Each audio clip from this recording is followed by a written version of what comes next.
இது வெறுமனே ஒரு 1000 2000 அளவுல இருந்தா ஒரு ராணுவ தளபதி இதை சொல்ல மாட்டாரு. அதை எப்படி அடக்கணுங்கிறது அவங்களுக்கு தெரியும். ஆனா உள்ளுக்குள்ள ஏற்பட்டிருக்கக்கூடிய குழப்பம் சாதாரணமானது அல்ல. எனவேதான் உடனடியாக ராஜதந்திர தீர்வு எட்ட வேண்டும் என்கிற ஒரு கருத்தை இன்றைக்கு இஸ்ரேலுடைய புதிய ராணுவ தளபதி சொல்லி இருக்கிறார். காசாவில் நாங்கள் எந்த இலக்கையும் அடையவில்லை என்பதையும் வெளிப்படையாக சொல்லி இருக்கிறார். இதுல கைதிகள் பரிமாற்றத்தில் எண்ணிக்கை மேட்டரே கிடையாது. ஏன்னா நேத்து பெஞ்சமின் நெத்தன்யாகு என்ன சொல்லி இருந்தாருன்னா 10 பேரை நாங்கள் விடுதலை பண்றதுக்குரிய பேச்சுவார்த்தை நடத்துறோம்னு சொல்லியிருந்தாரு. அதற்கு பதிலளிக்கக்கூடிய தாஹிர் அல் நுனு என்ன சொல்றாங்கன்னு சொன்னா 10 பேரா 15 பேரா 50 பேரா 20 பேராங்கிறது மேட்ரே இல்லை. நாங்கள் அத்தனை பேரை கூட விடுதலை பண்றதுக்கு தயாராக இருக்கிறோம். ஆனால் நீங்க எங்க நாட்டை விட்டு போயிடணும். எங்க நாடு எங்களுக்குரியது. எதிர்கட்சியாக இருக்கக்கூடிய இஸ்ரேலுடைய ஜனநாயக கட்சியினுடைய தலைவர் ஏர் கோலன் இன்றைக்கு வெளியிட்டிருக்கக்கூடிய எக்ஸ் பதிவில் என்ன சொல்றாருன்னு கேட்டா யமன் ஏவுகணைகள் இஸ்ரேலுடைய விடுமுறையை நாசமாக்கிவிட்டது. முழு நாடுமே தங்குமிடங்களுக்குள்ளேயும் சைரனுக்கும் குண்டுவீச்சுக்கும் பயந்து ஒலிக்க வேண்டிய நிலைமையாக மாறிவிட்டது.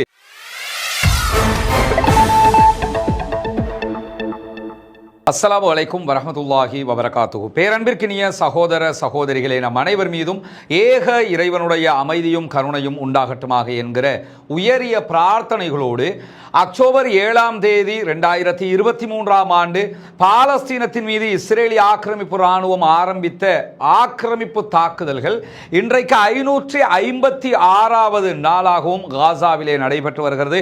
இன்றைக்கும் கடந்த 24 மணி நேரங்களுக்குள்ளாக 37 தாக்குதல்களுக்கு மேலாக காசாவிலே அவர்கள் நடத்தி இருப்பதான செய்திகளை வெளியிட்டிருக்கிறார்கள். இதுவரைக்கும் காசா பகுதிகளிலே 23 அப்பாவி சகோதரர்கள் கொல்லப்பட்டிருக்கிறார்கள், ஷஹீதாகி இருக்கிறார்கள்.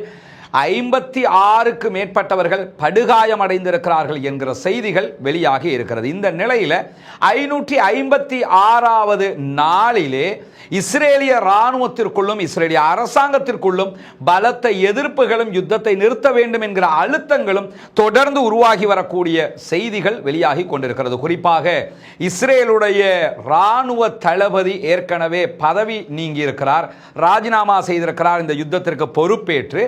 அதனைத் தொடர்ந்து இயால் ஜமீர் என்கிற புதிய இராணுவ தளபதி பொறுப்பை ஏற்றுக்கொண்டிருந்தார். இந்த இராணுவ தளபதி வந்ததோட நான் யுத்தத்தை முடிவுக்கு கொண்டு வருவேன், வெற்றி அடைவேன், காசாவை பிடிப்பேன், பாலஸ்தீன விடுதலை அமைப்பை அழிப்பேன் என்று சொல்லி பல கதைகளை அவர் சொல்லிக்கிட்டே இருந்தார். இன்னைக்கு திடீர்னு அவர் வெளியிட்டிருக்கக்கூடிய ஒரு அறிக்கையில் என்ன சொல்லியிருக்கிறார்னு கேட்டா, காசாவில் இராணுவ ரீதியாக எந்த இலக்கையும் நாம் அடைய முடியாது, எனவே உடனடியாக இதற்கு நாம் ராஜதந்திர தீர்வுகளை மேற்கொள்ள வேண்டும் என்று சொல்லி நெதன்யாகுக்கு எச்சரிக்கை மணியை ஒலித்திருக்கிறார் புதிய இராணுவ தளபதி என்கிற செய்திகள் இன்றைக்கு வெளியாக இருக்கிற இஸ்ரேலுடைய எடியோத் அஹ்ரோனோத் போன்ற பிரபலமான பத்திரிகைகள் வெளியிட்டிருக்கக்கூடிய செய்திகள் என்ன சொல்றாங்கன்னு சொன்னா, இராணுவத்திற்குள்ள இராணுவ வீரர்களுடைய எண்ணிக்கை கணிசமாக குறைந்திருக்கிறது, இருப்பவர்களும் யுத்தத்திற்கு வர முடியாது என்று சொல்லி புதிய புரட்சிகர கையெழுத்து வேட்டையில் ஈடுபட்டிருக்கிறார்கள். எனவே உடனடியாக இதற்கு தீர்வு காணுங்கள். இது வெறுமனே ஒரு 1000 2000 அளவுல இருந்தா ஒரு ராணுவ தளபதி இதை சொல்ல மாட்டாரு. அதை எப்படி அடக்கணுங்கிறது அவங்களுக்கு தெரியும். ஆனா உள்ளுக்குள்ள ஏற்பட்டிருக்கக்கூடிய குழப்பம் சாதாரணமானது அல்ல. எனவேதான் உடனடியாக ராஜதந்திர தீர்வு எட்ட வேண்டும் என்கிற ஒரு கருத்தை இன்றைக்கு இஸ்ரேலுடைய புதிய இராணுவ தளபதி சொல்லி இருக்கிறார். காசாவில் நாங்கள் எந்த இலக்கையும் அடையவில்லை என்பதையும் வெளிப்படையாக சொல்லியிருக்கிறார். அவர்கள் அடைய நினைத்த இலக்குகள் மிக முக்கியமானவை. பாலஸ்தீன விடுதலை அமைப்பை அழிப்போம் என்றார்கள், அதை அவர்களால் அடைய முடியவில்லை. பணைய கைதிகள் அத்தனை பேரையும் உயிரோடு இராணுவ ரீதியாக மீட்டுக் கொண்டு வருவோம் என்று சொன்னார்கள். யுத்தத்தின் மூலமாக அவர்களை அவர்களால் மீட்டெடுக்க முடியாமல் போய்விட்டது. காசாவினுடைய ஆட்சி எங்க கண்ட்ரோல்ல வரும் என்று சொன்னாங்க.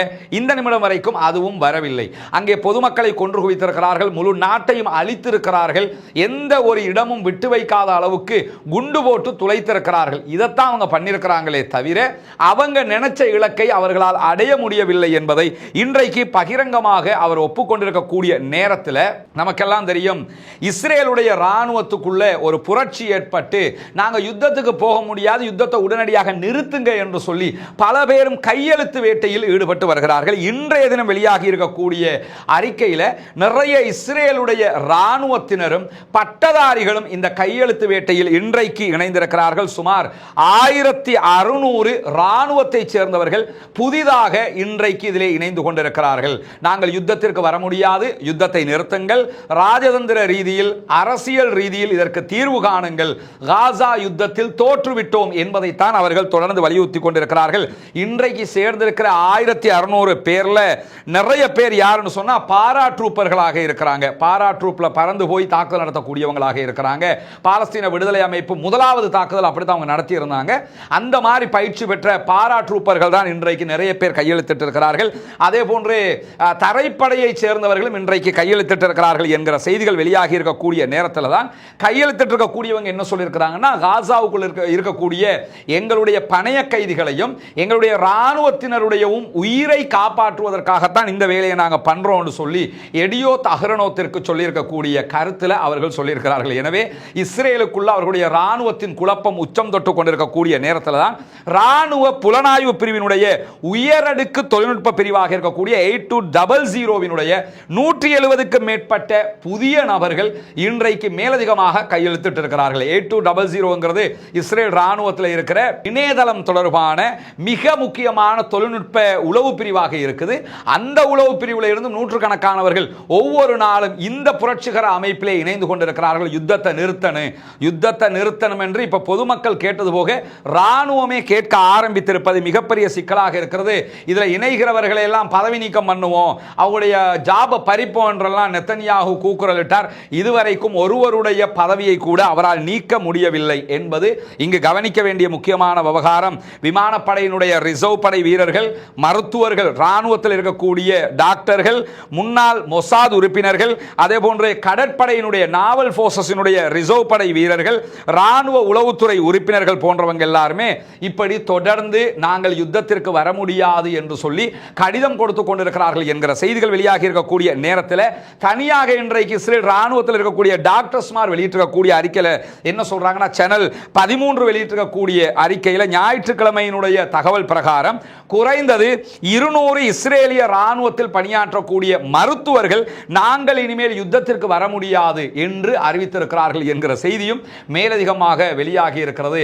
வல்ல ரஹ்மான் அவர்களுக்குள்ளேயே கரையான் புற்றை அழிப்பதை போன்று அவர்களாலேயே அவர்களுக்கு அழிவை கொடுத்து கொண்டிருக்கிறான் என்கிற செய்திகளோடு ராணுவத்தினர் மத்தியில் ரொம்ப விரக்தி நிலை ஏற்பட்டிருப்பதாகவும், இலக்குகளை நாம் அடைய முடியவில்லை என்பதால் 556 நாட்களை தாண்டியும் யுத்தம் குண்டு போட்டுக்கிட்டு இருக்கிறோமே தவிர எந்த வெற்றியுமே நம்ம அடையலைங்கிறதுனால தான் மருத்துவர்களும் இதிலிருந்து பின்வாங்குகிறார்கள் என்கிற செய்தி இன்றைக்கு வெளியாகி இருப்பது மட்டுமல்லாமல் 550 நாட்களுக்கு மேலான சண்டையில் இஸ்ரேல் பெரும் பாதிப்பை சந்தித்திருக்கிறது என்று சொல்லி இஸ்ரேலுடைய ராணுவ மருத்துவர்கள் தங்களுடைய கடிதத்திலே வெளிப்படுத்தி இருப்பது மட்டுமல்லாமல் இஸ்ரேலுடைய பிரதமர் பெஞ்சமின் நெத்தன்யாகுனுடைய அரசியல் லைஃபை பாதுகாக்கிறதா இருக்குதே தவிர எக்காரணம் கொண்டும் நாட்டு மக்களுடைய பாதுகாப்புக்கானது கிடையாது என்று சொல்லி அவர்கள் அடித்து சொல்லி இருக்கக்கூடிய செய்திகள் இன்றைக்கு வெளியாகி இருக்கிறது. இப்படி தொடர்ந்து இஸ்ரேல் ராணுவத்தில் இருந்து நிறைய பேர் விலகிறதுக்கான கையெழுத்தில் இணைந்து கொண்டே இருக்கிறார்கள் என்கிற நிலையில் நேற்றைய தினம் ரஃபாவில்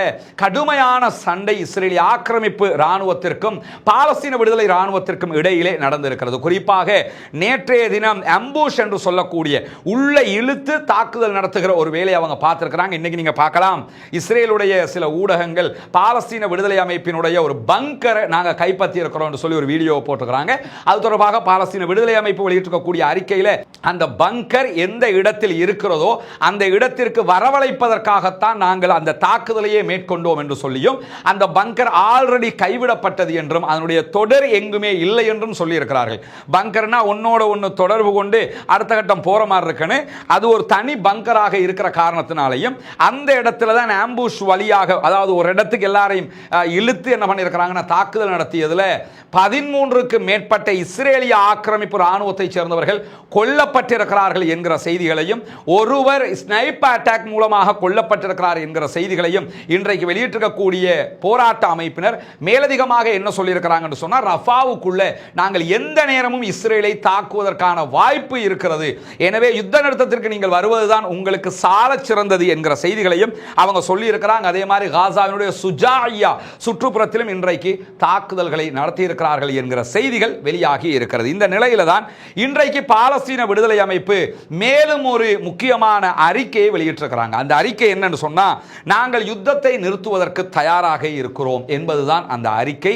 அந்த அறிக்கையில் அவங்க சொல்லியிருக்கக்கூடிய செய்தி என்னன்னு கேட்டா, நாங்கள் நேரடியாக யுத்தத்துக்கு இன்னும் வரவே இல்லை, வர வராமலேயே உங்களுடைய ராணுவ வீரர்களை நாங்கள் தாக்குதல் நடத்தி கொண்டிருக்கிறோம், கொன்று கொண்டிருக்கிறோம்.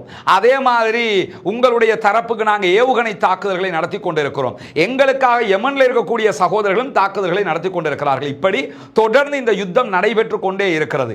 இந்த யுத்தத்தை நிறுத்துவதற்கு நாங்கள் எப்போதும் தயாராக இருக்கிறோம் என்று சொல்லி அதற்கு சில நிபந்தனைகளை விதித்திருக்கிறார்கள்.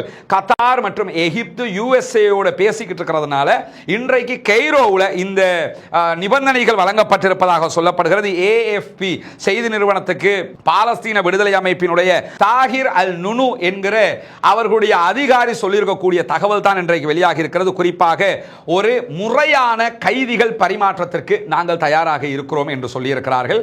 முறைப்படுத்தப்படாத எந்த கைதிகள் பரிமாற்றத்திற்கும் நாங்கள் தயாரில்லை. அதிலே போர் யுத்தம் முடிவுக்கு முழுமையாக கொண்டு வரப்பட வேண்டும். காசாவில் இருக்கக்கூடிய எல்லா இஸ்ரேலிய போர்சஸும் வெளியே போகணும். அதே போன்று எங்களுக்கு தேவையான மனிதாபிமான உதவிகள் உள்ளே வர வேண்டும். இதற்கு நீங்கள் தயார் என்று சொன்னால் நாங்கள் யுத்தத்தை நிறுத்த தயார். இதில் கைதிகள் பரிமாற்றத்தில் எண்ணிக்கை மேட்டரே கிடையாது. ஏன்னா நேற்று பெஞ்சமின் நெத்தனியாகு என்ன சொல்லியிருந்தாருன்னா 10 பேரை நாங்கள் விடுதலை பண்ணுறதுக்குரிய பேச்சுவார்த்தை நடத்துகிறோம்னு சொல்லியிருந்தார். அதற்கு பதிலளிக்கக்கூடிய தாகிர் அல் நுனு என்ன சொல்கிறாங்கன்னு சொன்னால் 10 பேரா 15 பேரா 50 பேரா 20 பேரா மேட்டரே இல்லை. நாங்கள் அத்தனை பேரை கூட விடுதலை பண்றதுக்கு தயாராக இருக்கிறோம். ஆனால் நீங்க எங்க நாட்டை விட்டு போயிடணும். எங்க நாடு எங்களுக்குரியது. யுத்தம் நிரந்தரமாக நிறுத்தப்பட வேண்டும். சண்டையை பத்தி நீ பேசவே கூடாது. அதுக்கு ரெடின்னு சொன்னா சொல்லுங்க, நாங்கள் பேசுவதற்கு தயார் என்று சொல்லி மீண்டும் அவர்கள் இந்த செய்தியை அறிவித்திருப்பது மட்டுமல்லாமல் ஏற்கனவே வைநெட் இஸ்ரேலுடைய செய்தி நிறுவனங்கள் காசாவில் ஒரு யுத்த நிறுத்தத்திற்கு சரி என்று சொல்லி பாலஸ்தீன விடுதலை அமைப்பு சொல்லிவிட்டது என்பது மொட்டையான செய்தி என்று சொல்லியும் இந்த நிபந்தனை அடிப்படையில் சொல்லப்படுவதுதான் சரியானது என்று சொல்லியும் அவர்கள் இன்றைக்கு அறிவித்திருக்கிறார்கள். எனவே பாலஸ்தீன விடுதலை அமைப்பு யுத்த நிறுத்தத்திற்கு தயாராக இருக்கிறது. யுத்தம் என்றாலும் தயாராக இருக்கிறது என்பதை நாம் புரிய முடிகிறது. ஏன்னா ரஃபாவில் அவங்க நடத்தியிருக்கக்கூடிய தாக்குதல்களை பார்க்கும்போது அது திட்டவட்டமாக வெளிப்படையாக புரிகிற ஒரு விவகாரமாக மாறி இருக்கிறது என்பதையும் நாம் அவதானிக்க முடிகிற அதே நேரத்தில் நேற்றைய தினம் யூதர்களுடைய பாஸ்கா விழாவாக இருந்தது. அவர்களுடைய ஒரு மத ரீதியிலான விழா நாடு முழுவதும் கொண்டாடப்படக்கூடிய நேரத்தில் பாலஸ்தீனத்திற்கு ஆதரவாக யமன்ல இருக்கக்கூடிய ஹூதிகளுடைய படைப்பிரிவு தாறுமாறான வெறித்தனமான தாக்குதல்களை நடத்தி இருந்தார்கள்.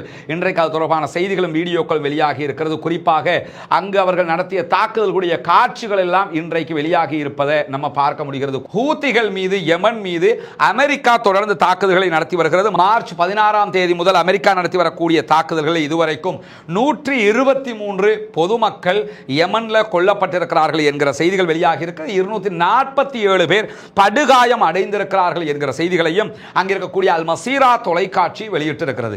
அதே நேரத்தில் தான் நேற்றைய தினம் அவர்கள் நடத்திய தாக்குதல்கள் தொடர்பான செய்திகளை வெளியிட்டிருக்கிறாங்க. பாஸ்கா விழாவின் போது இஸ்ரேலை உலுக்கி இருக்கிறோம் என்கிற தலைப்பில் தான் அவர்கள் இந்த செய்தியை வெளியிட்டிருக்கிறாங்க. குறிப்பாக ஞாயிற்றுக்கிழமை மாலை 2 ஏவுகணைகள் அதே போன்று ஒரு ட்ரோன் தாக்குதல் முதல் கட்டமாக நடத்தப்பட்டிருக்கிறது. இந்த தாக்குதல்கள் ஆரம்பித்ததோடு இஸ்ரேலுக்குள்ள சைரன் ஒலிக்க ஆரம்பிச்சிருக்கு. எல்லா பகுதிகளிலும் கிட்டத்தட்ட 300க்கும் மேற்பட்ட நகரங்கள் கிராமங்கள் பகுதிகளில் சைரன் ஒலி எழுப்பப்பட்டிருக்கிறது. ஏன்னா நம்ம நாட்டுக்குள்ள அட்டாக் பண்றாங்க, எல்லோரும் உடனடியாக பங்கர்களுக்குள்ள போங்க, போய் ஒளிச்சுக்கிறங்க என்கிறதுக்காக எழுப்பப்படுகிற ஒலி. எந்த டைம்ல சைரன் ஒலி எழுப்பப்படும், எப்போ போய் ஒளிச்சுக்கிறோம் என்று தெரியாத அளவுக்கு அவர்களுடைய நிலைமை மாறி போயிருக்கு. எப்பொழுதும் பயந்து பயந்து வாழ வேண்டிய நிர்பந்தம் அவர்களுக்கு இருக்கக்கூடிய நேரத்தில் தான் நேற்றைய தாக்குதல் இஸ்ரேலுக்கு ஒரு பலத்த அடி என்று வர்ணிக்கிறது ஹூதிகளுடைய ராணுவ பிரிவு. குறிப்பாக நேற்றைய தினம் அவர்கள் இஸ்ரேலை நோக்கி 20க்கு மேற்பட்ட ஆளில்லா விமான தாக்குதல்களை நடத்தி இருக்கிறார்கள். எதிர்க்கட்சியாக இருக்கக்கூடிய இஸ்ரேலுடைய ஜனநாயக கட்சியினுடைய தலைவர் ஏர் கோலன் இன்றைக்கு வெளியிட்டிருக்கக்கூடிய எக்ஸ் பதிவில் என்ன சொல்றாருன்னு கேட்டா, யமன் ஏவுகணைகள் இஸ்ரேலுடைய விடுமுறையை நாசமாக்கி விட்டது. முழு நாடுமே தங்குமிடங்களுக்குள்ளேயும் சைரனுக்கும் குண்டுவீச்சுக்கும் பயந்து ஒலிக்க வேண்டிய நிலைமையாக மாறிவிட்டது. 59 பணைய கைதிகள் இன்றும் காசாவில் இருக்கக்கூடிய நேரத்தில் பாலஸ்தீன விடுதலை அமைப்பு உறுதியாக அவர்களை வைத்துக் கொண்டிருக்கிறது. அவங்களை நம்மளால மீட்டெடுக்கவே முடியாம இருக்குது. நெத்தனியாகுவினுடைய தோல்வி பலமாக இருக்கிறது. தெருக்கல்லையோ எல்லைகள்லையோ நமக்கு எந்த பாதுகாப்புமே கிடையாது என்று சொல்லி அவர் நேற்று நடந்த இந்த தாக்குதல் தொடர்பான செய்திகளை சொல்லியிருக்கிறார். அதே நேரத்தில் பாலஸ்தீன விடுதலை அமைப்பினுடைய ராணுவ பிரிவின் ஊடக பேச்சாளர் அபு உபைதா வெளியிட்டிருக்கக்கூடிய சுருக்கமான அறிக்கையில் என்ன சொல்றாருன்னு கேட்டா, யமன்ல இருக்கக்கூடிய நம்பிக்கையுள்ள சகோதரர்கள் எங்களுக்கு விசுவாசமாக பாலஸ்தீனத்திற்கு ஆதரவாக செயல்பட்டு கொண்டிருக்கிறார்கள். இனப்படுகொலையை எதிர்க்கக்கூடிய இந்த ஜியோனிச அமைப்புக்கு எதிரான தாக்குதல்களில் ஜியோனிசத்தினுடைய இதயத்தை அவர்கள் தாக்கி இருக்கிறார்கள் என்று வெளியிட்டிருக்கக்கூடிய அறிக்கையில் கூடுதலாக அவர் என்ன சொல்றாருன்னு கேட்டா, பலஸ்டைன் அதே போன்று மஸ்ஜிதுல் அக்ஸா மீதான நம்பிக்கைக்காக, விசுவாசத்திற்காக அவர்களுடைய இரத்தத்திலும் அவர்களுடைய வளங்கள் மூலமாகவும் எங்களுக்காக பெரும் விலையை கொடுத்து கொண்டிருக்கிறார்கள், எங்களுக்காக அவங்க மரணிச்சுக்கிறாங்க, எங்களுக்காக அவங்க போராடுறாங்க என்று சொல்லிவிட்டு கடைசியாக என்ன சொல்றாருன்னு கேட்டா, பலஸ்தீன் மக்கள் யமனுடைய மக்களுடைய கௌரவமான நிலைப்பாட்டை ஒருபோதுமே மறக்க மாட்டார்கள் என்றும் அந்த அறிக்கையில் அவர் சொல்லி இருக்கிறார். இதெல்லாம் அவங்க பாராட்டி இருக்கிறாங்க. அந்த அறிக்கைகள் ஒருபுறம் இருந்தாலும் நேற்று நடந்த தாக்குதல்கள் எப்படி இருந்திருக்கிறது என்பது மிக முக்கியமானது. குறிப்பாக ஆக்கிரமிக்கப்பட்ட அஸ்டோதுடைய கிழக்கில் இருக்கக்கூடிய ஸ்டோட் மிச்சா என்கிற தளத்தை தான் மிக கடுமையாக ஹூத்திகள் தாக்கி இருக்கிறார்கள். இந்த அஸ்டோதுடைய ஸ்டோட் மிச்சாங்கிறது ரொம்ப முக்கியமான ராணுவ தளமாக இருக்கிறது. குறிப்பாக ஹைப்பர்சோனிக் பாலஸ்டைன் 2 ஏவுகணை மூலமாகத்தான் இந்த இடத்தை அவங்க தாக்கி இருக்கிறாங்க. 2 பாலிஸ்டிக் ஏவுகணைகளை உள்ளடக்கிய உயர்மட்ட ராணுவ நடவடிக்கை யமனுடைய ராக்கெட்ரி படைப்பிரிவு நடத்தி இருக்கிறது என்று யமன் ராணுவம் இன்றைக்கு அறிவித்திருப்பது மட்டுமல்லாமல், இந்த தளம்ங்கிறது ஜெரிகோ ஏவுகணைகளுக்கான தளமாக கருதப்படுகிறது. அதே நேரத்தில் ஏரோ சிஸ்டம், அயன்டோமுக்கு அடுத்த நிலையில் இருக்கக்கூடியதுதான் ஏரோ, அதற்கு அடுத்த நிலையில் இருக்கக்கூடிய தேடுங்கிறது உள்ள வருகிற ஏவுகணைகளை தடுக்கிறது. இந்த ஏரோ சிஸ்டத்தினுடைய மிக முக்கியமான பேட்டரிகள் எல்லாம் இந்த இடத்துல தான் இருக்குது என்று சொல்லப்படுகிறது. எனவே அவங்க பேட்டரியை இலக்கு வச்சு தான் அந்த அட்டாக்கும் பண்ணி இருக்கிறாங்க என்பதையும் சொல்வது மட்டுமல்லாமல், இன்னொரு ஏவுகணை தாக்குதல் நடத்தியிருக்கிறாங்க. அந்த ஏவுகணைக்கு சுல்ஃபிகார் வகை ஏவுகணை என்று சொல்றாங்க. இந்த பாலஸ்டைன் 2 மாதிரி சுல்ஃபிகார் என்கிற வகையான ஒரு ஏவுகணை தாக்குதலை நடத்தி இருக்கிறோம் என்று சொல்லியிருக்கிறார்கள். இது டெல் அவீவில் இருக்கக்கூடிய பென் குரியன் விமான நிலையத்தை தாக்கி இருக்கிறது என்றும், விமான நிலையம் அதிரடியாக இழுத்து மூடப்பட்டது என்கிற செய்திகளையும் சொல்லியிருக்கிறார். அதே நேரத்தில் அஷ்கலானில் இருக்கக்கூடிய இன்னும் ஒரு இஸ்ரேலுடைய முக்கியமான நிலையை இலக்கு வைத்து ட்ரோன் தாக்குதல்களையும் நடத்தி இருப்பதாகவும் அவர்கள் இன்றைக்கு அறிவித்திருக்கிறார்கள். மில்லியன் கணக்கான மக்களுடைய நிம்மதியை நேற்று நாங்கள் இல்லாமல் ஆக்கி இருக்கிறோம் என்று சொல்லக்கூடியவங்க இந்த ஸ்டோட் மிச்சா என்கிற இடத்துக்கு ஏன் தாக்குதல் நடத்தி இருக்கிறோம் என்று சொல்றாங்க. ஏன்னா இந்த மாதிரி ஒரு பேரை இன்னைக்கு 556 நாள்ல எங்கேயுமே கேள்விப்பட்டிருக்க மாட்டீங்க. அஸ்கலோனை கேள்விப்பட்டிருக்கிறோம், ஸ்டெலரோத்தை கேள்விப்பட்டிருக்கிறோம், ரொம்ப அரிதாக கேள்விப்படுற இடங்கள். டெல் அவீவ் எப்பயும் கேள்விப்படுறது தானே, ஜெருசலம் கேள்விப்படுறது தானே. ஆனால் இந்த ஸ்டோட் மிச்சாங்கிறது நம்ம ரேராக கேள்விப்படாத ஒரு இடமாக இருக்கிறது. இன்னைக்கு தான் இந்த இடத்தையே நம்ம கேள்விப்பட்டுக்கிட்டு இருக்கிறோம். இந்த இடம் இஸ்ரேலுடைய ஒரு ரகசிய ராணுவ தளம். இஸ்ரேல் ரகசிய ராணுவ தளத்தை யமனில் இருக்கக்கூடிய ஹூதிகள் கண்டுபிடிச்சிருக்கிறாங்க. ஆனால் ஹூதிகளுடைய ஏவுகணை தளத்தை இன்னும் வரைக்கும் அமெரிக்காவும் கண்டுபிடிக்கல, இஸ்ரேலும் கண்டுபிடிக்கல. யமனில் இருக்கக்கூடிய ஹூதிகள் கரெக்டாக இலக்கு வைத்து அட்டாக் பண்ணுறாங்கன்னா ஈரானுடைய ஆதரவு இல்லாமல், ஈரானுடைய சேட்டலைட் தொழில்நுட்பம் இல்லாமல் அவர்கள் இதை செய்திருக்க முடியாது. இந்த ஸ்டோட் மிச்சா என்கிற தளத்தில் தான் அவங்க நடுத்தர பாலிஸ்டிக் ஏவுகணைகளை வச்சிருக்கிறாங்கன்னு சொல்லப்படுகிறது. பக்கத்தில் நாடுகளுக்கு அடிக்கிறதுக்கான பாலிஸ்டிக் ஏவுகணைகளை அங்கே தான் வச்சிருக்கிறாங்க நம்பப்படுது. அது மட்டுமல்லாமல் இந்த இடத்துல ஏரோ சிஸ்டத்தினுடைய 2 பேட்டரிகள், ஒவ்வொரு பேட்டரியும் மில்லியன் கணக்கு பெருமதியானது. அந்த ஹிஸ்புல்லாக்கள் செஞ்ச வேலை என்னன்னு கேட்டால் இந்த அயன் டோம்ட பேட்டரி எல்லாத்தையும் அடிச்சு நொறுக்கிறது தான். அதே மாதிரி இப்போ ஏரோ சிஸ்டத்தினுடைய பேட்டரிகளை இவங்க நேற்று அடிச்சு நொறுக்கி இருக்கிறாங்க. அதுவும் பெருத்த அடியாக மாறி இருக்கு. ஏரோ 2, ஏரோ 3 ஆகிய 2 நிலைகள் அந்த உள்ள வருகிற ஏவுகணைகளை தடுப்பதற்காக வச்சிருந்திருக்கிறாங்க. அதை நேற்று அடிச்சு நொறுக்கி இருக்கிறது மட்டுமல்லாமல் ஜெரிகோ கிளாஸ் ஏவுகணைகளையும் அவர்கள் தாக்குதல் நடத்தி அளித்திருக்கிறார்கள் என்று சொல்லப்படுகிறது. குறிப்பாக இந்த இடத்தை தேர்வு செய்து ஹூத்திகள் தாக்குதல் நடத்தியதற்கான ஒரு காரணம் இருக்குது. ஏற்கனவே ஈரானுக்கும் அமெரிக்காவுக்கும் இடையில் ஒரு முருகல் இருக்குது. அந்த சண்டை முத்திச்சுன்னு சொன்னா ஈரானுடைய அணு ஆயுத தளங்களை அட்டாக் பண்ணணும்னு இஸ்ரேல் சொல்லி கொண்டிருக்கக்கூடிய நேரத்தில் இஸ்ரேலுடைய அணு ஆயுதங்களை சுமந்து செல்லக்கூடிய ஜெரிகோ வகையான ஏவுகணைகளுடைய படைகள், இந்த இடத்துல 3 படைகளுக்கான அத்தனை வளங்களும் இங்கே தான் இருக்கிறதா சொல்லப்படுகிறது. அந்த படைகள் தான் என்ன பண்ணுவாங்கன்னு கேட்டால் இந்த அணு ஆயுதங்களை சுமந்து செல்லுகிற ஜெரிகோ வகை ஏவுகணைகளை ஏவுவாங்கன்னு சொல்லப்படுகிறது. அந்த இடத்தை அனுமானிச்சு தான் அட்டாக் பண்ணி இருக்கிறாங்க. இந்த இடத்துல அணு ஆயுதம் இருந்ததாக சொல்லப்படுகிறது, ஜெரிகோ வகையான ஏவுகணை இருந்திருக்கிறது. அந்த ஏவுகணையை பயன்படுத்தி தான் அவங்க ஏவுவாங்க என்கிறதுனால அந்த இடத்துக்கு அட்டாக் பண்ணியிருக்கிறாங்க. 150, 199, 248 ஆகிய அணு ஆயுதங்களை சுமந்து செல்லக்கூடிய திறன் இதற்கு இருப்பதாக சொல்லப்படுகிறது. அதே மாதிரி இந்த தளம்ங்கிறது இஸ்ரேலுடைய விமானப்படையினுடைய நெல்னோஃப் ராணுவ தளத்திற்கான வெடிமருந்து கிடங்காகவும் பயன்படுத்தப்படுகிறது. இது ரொம்ப முக்கியமான இடம் என்று நன்றாக புரிகிறதா இல்லையா? என்னன்னா ஜெரிகோ வகை ஏவுகணை இங்க தான் இருக்குது, ஏரோ சிஸ்டம் இங்க தான் இருக்குது, அணு ஆயுத தாக்குதல் நடத்துவதற்குரிய ஏவுகணைகள் இங்க தான் இருக்குது. அதை தாண்டி இஸ்ரேல் விமானப்படையினுடைய டெல்னோஃப் என்கிற ராணுவ பிரிவினுடைய வெடிமருந்து களஞ்சிய சாலை, வெடிமருந்து குடோனாகவும் இதுதான் இருக்குது என்று சொல்லப்படும். இந்த இடத்தை இலக்கு வச்சு தான் அடிச்சிருக்கிறாங்க. பற்றி எரிகிற ஒரு நிலையாக அந்த இடம் மாறி இருக்கிறது. ஆனா வெளியில எந்த செய்தியுமே அவங்க சொல்ல மாட்டேங்கிறாங்க. நேற்று வாங்கி அடி அவ்வளவு பயங்கரமான அடியாக 1962ஆம் ஆண்டு சுண்ணாம்பு கல் மலைகள் அதே போன்று ஒரு உருளுகிற நிலப்பரப்புகளை கொண்ட ஒரு பகுதியில் தான் இது கட்டப்பட்டிருக்கிறது. 1962லேயே இது உருவாக்கி இருக்கிறாங்க. ஜெரிகோ ஏவுகணைகள் அதே போன்று அதனுடைய மொபைல் தளங்கள் அங்க இங்க நகர்த்துகிற மொபைல் தளங்கள் இதுக்குள்ள இருக்கிற வகையில் பல குகைகள் இருக்குதாம். குகை மலைகள்ங்கிறதுனால குகைகளை தோண்டி அதுக்குள்ள தான் வச்சிருக்கிறாங்க. ஆல்ரெடி ஈரானும் குகைகளுக்குள்ள தான் இந்த ஏவுகணைகளை வச்சிருக்கிறதாக நம்பப்படக்கூடிய நேரத்தில் தான் இஸ்ரேலும் இப்படியான ஒரு இடத்துல வைத்திருக்கிறது. ஆனா இஸ்ரேல் இப்படியான ஒரு இடத்துல எங்களுடைய ஒரு ராணுவ தளம் இருக்குதுங்கிறதை எங்கேயுமே சொல்லுவாங்களா?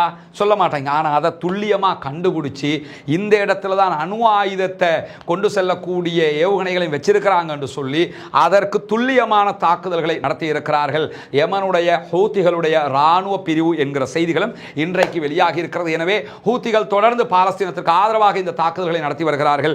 இஸ்ரேல் பாலஸ்தீனத்திற்கு இடையிலான ஒரு சமாதான முனைப்பு தற்போது ஆரம்பிக்கப்பட்டிருக்கிறது. எந்த அளவு தூரம் அது சாத்தியப்படுகிறது என்பதை பார்ப்போம்.